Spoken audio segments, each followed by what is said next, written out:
So, I have to admit something to you guys. It might be sort of obvious that this is what I've been doing and this has kind of been my strategy in this market, but I wanted to make this video to be transparent with you guys. So, I've been doing this whole investing thing for around 3 to 4 years. So, I have been, investing, but recently in the Scarlet and Violet market, I've been more doing short-term stuff, and it could be pretty obvious, especially with me talking about Prismatic and how much I've invested into it. I have been doing more short-term stuff, which I want to admit here, and talk about sort of my strategy. So, I also want to be pretty transparent about this with Scarlet and Violet. I wasn't the most bullish on this era in the beginning, like a lot of people were not bullish on this, era, but things started to pick up during Twilight Masquerade. And then after that, with Surging Sparks, things really started to take off, and that's where Scarlet and Violet became a lot more honestly attractive to me because there was actually a lot of demand compared to Scarlet and Violet in the first year. There was like no demand, right? So during that whole time, like the first year of Scarlet and Violet, when there's really no popularity, I was still buying a lot of Sword and Shield stuff. So obviously, it wasn't the worst thing ever for me to kind of not really buy much Scarlet and Violet product, and I was mainly buying Sword and Shield because obviously you look at Sword and Shield. I mean, there's booster boxes $400 or $500, so I didn't do too bad, right? Just I guess with that strategy, but I did miss out on buying a lot of these Scarlet and Violet booster boxes for so cheap because I was buying Sword and Shield. So I did sort of miss out on that boat, but like I said, still investing in the Sword and Shield, I still did pretty well on that. But going on to talk about I guess how the market is now with Scarlet and Violet. I've become a lot more bullish on it. I think pretty obviously, I've invested pretty heavily into some of these hyped up sets like Prismatic Evolutions, and that's kind of the set I want to talk about here. And kind of my strategy, why really I haven't been investing into these booster boxes, and I've sort of been, I guess you could say, been a Timmy in investing into these hyped up sets. But I have my reasonings, and I just want to be transparent and explain my thoughts and why I'm doing this. Why am I not just buying all these booster boxes right now at these current price points? Why am I just buying the hyped up stuff and not really, you could say, investing? So, if you look right now at where prices are for Scarlet and Violet era booster boxes and you compare it to Sword and Shield, prices for Scarlet and Violet is a lot more expensive than Sword and Shield because at this point, a lot of these sets that we are seeing that are like $200, a lot of them in Sword and Shield, a lot of them were in the hundreds. Mid-hundreds, low hundreds, they were still very cheap. But Scarlet and Violet, it's a lot more expensive. Now, there are various factors of why this could be the way. Just there's a lot more demand than there was back then. Scarlet and Violet maybe it's just a better era, there's better artworks. All that stuff could be factors of why the prices are higher. But for me, looking at how old some of these sets are, looking at what these sets have to offer, and the prices I'm seeing here, honestly, they haven't been the most attractive. Within the past few months, a lot of these have gone up recently, and I just don't. It's hard for me to justify buying these. Obviously, long term, 3 years from now, these will be cheap comparatively.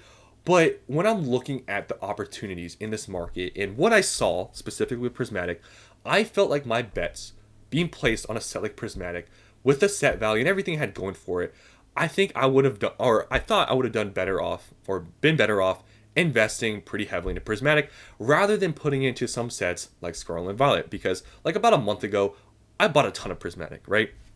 And about a month ago, if you look at where these prices were, because that's when I bought pretty much all my stuff, look at how expensive these boxes were. Scarlet and Violet base is $190. Now, you can make the argument that $190 is not that expensive because it's not going to get reprinted, whatever, but we all know kind of how that has gone in the past. But Scarlet and Violet, probably pretty safe, this base set from being reprinted, but still, on like $190 for this base set, that's kind of crazy. Paldea Evolved, we see one month ago, it was $220.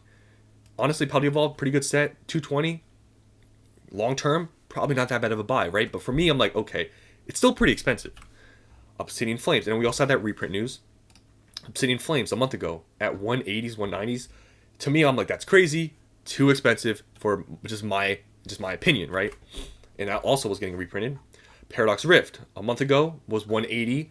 Still kind of a hard buy, even though comparative, like it's only $20 above MSRP. But Paradox was so cheap for so long. I'm like, okay, at 180, 190, is it really worth it to buy right now?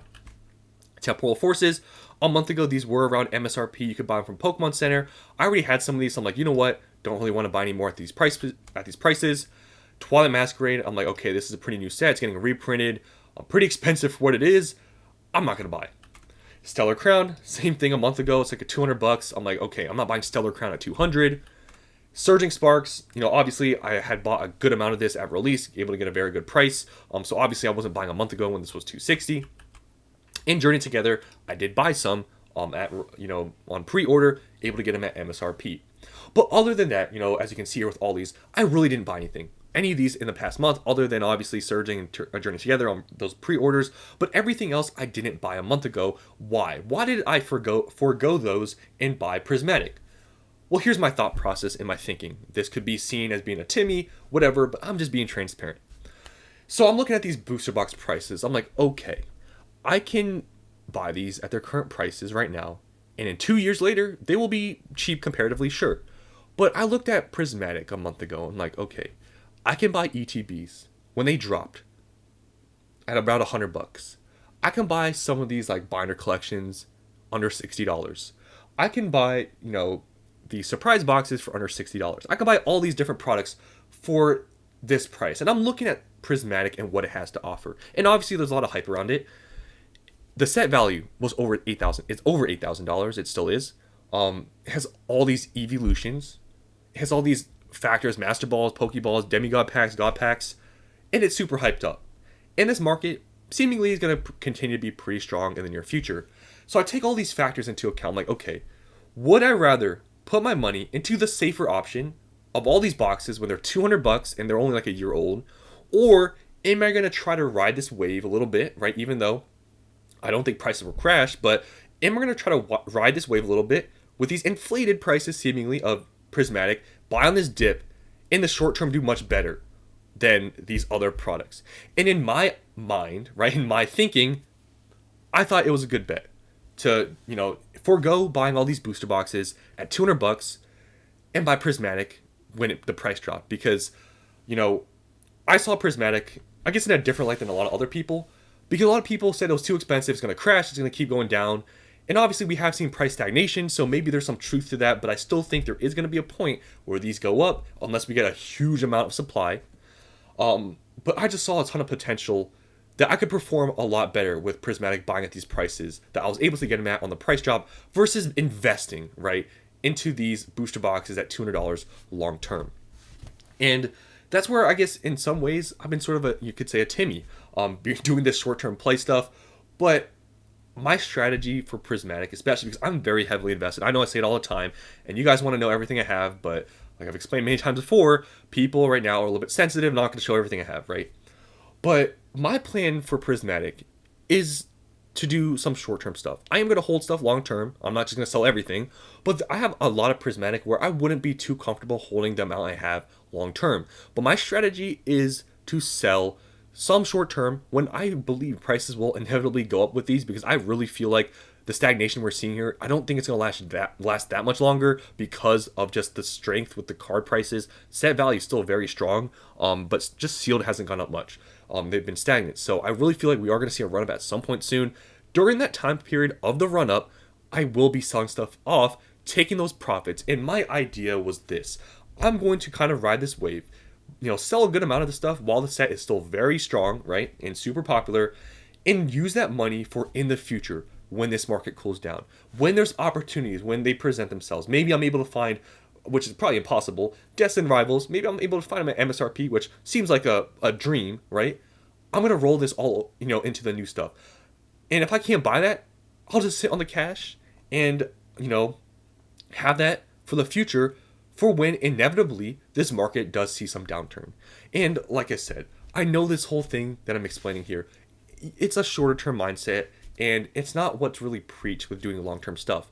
But just my mindset and looking at all the facts, I really thought that, investing into Prismatic Evolutions with the hype and everything it had to offer, the expensive cards and everything, buying on that dip was a better opportunity than buying these safer options at $200 a booster box long term.